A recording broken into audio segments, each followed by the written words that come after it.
Is the trader going to remain as the best supplier in Squad Busters? Because guess what? The Bandit is here. Well, today I'll be comparing the Bandit to other farmers to find out who is the best supplier in Squad Busters. Let's first start off with early game, which represent the 2 first minutes. During this period, farming and getting gold is the most important thing you can do, as it will allow you to build strong foundations of a squad that will lead you to victory. This is where the Bandit will give you the least amount of gems.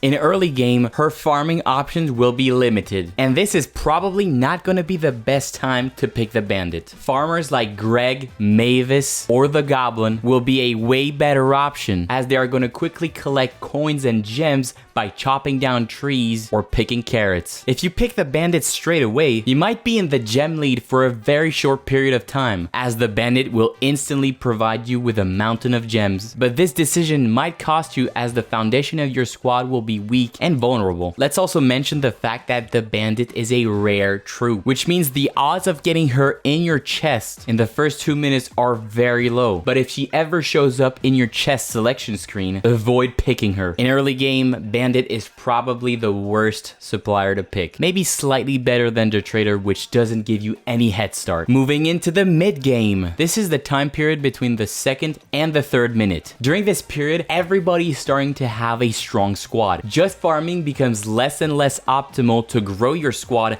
as chests get more and more expensive. This is going to be the transition period where monsters become the most valuable and efficient way to collect coins as well as gems. I would say that this is probably the best moment to pick the Bandit over everything else in the game. Why? Because you're already going to have a well-balanced squad that can defend on its own, but most importantly, a squad that can shred through medium monsters as well as big bosses. And every kill she gets, whether it's a medium-sized monster like the Goblin, the Robot, or the Warrior, or bigger bosses like the Golem, the Mega Knight, the Giant Skeleton, the Bandit will give you 2 gems for every monster killed. Now, this might not seem like a lot, but when you take into consideration that you can kill 10, 20, 30 monsters in one game, one Bandit is going to provide by herself an extra 50, 60, 70 gems that could be the difference between a top 6 loss and a top 5 victory. Now, imagine if you have 2, 3, 4 bandits. Things can get crazy. Now, during this time period, there's also a case to be made for Penny, as she's going to give you amazing loot, having one of the highest DPS stats in the game. She gives you everything you need: coins, gems, keys, hearts, as well as being a damage menace to be reckoned with. And I also didn't forget about the trader, which is slowly starting to shine, as you're going to be able to kill monsters, pick up gold, maybe bust a few players, which is going to give you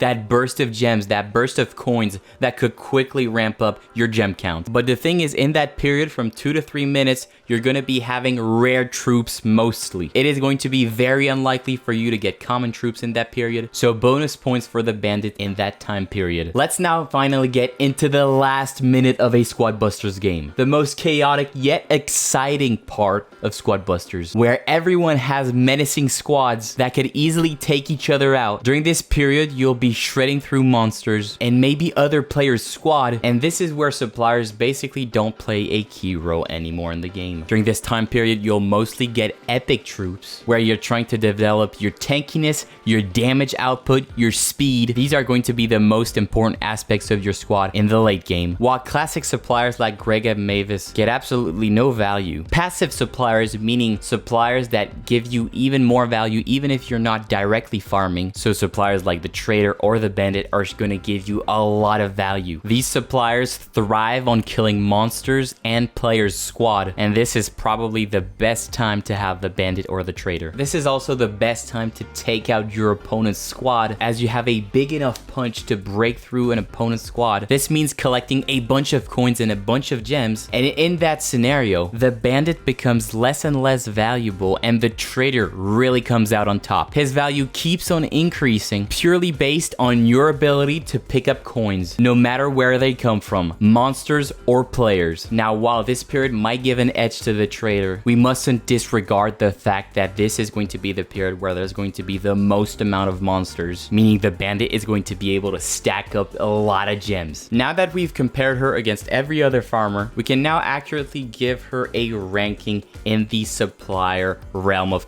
squad busters. I would say she's going to be probably high B tier, low A tier. She definitely has the ability to contend with some of the best suppliers. The rank that I'm giving is definitely close to the top, but the fact that she only gets value killing monsters doesn't make her as versatile as other supplier troops like Penny or the Trader. Hope you guys enjoyed today's sneak peek presenting the Bandit. If you want to find out every skin coming to Squad Busters, click here.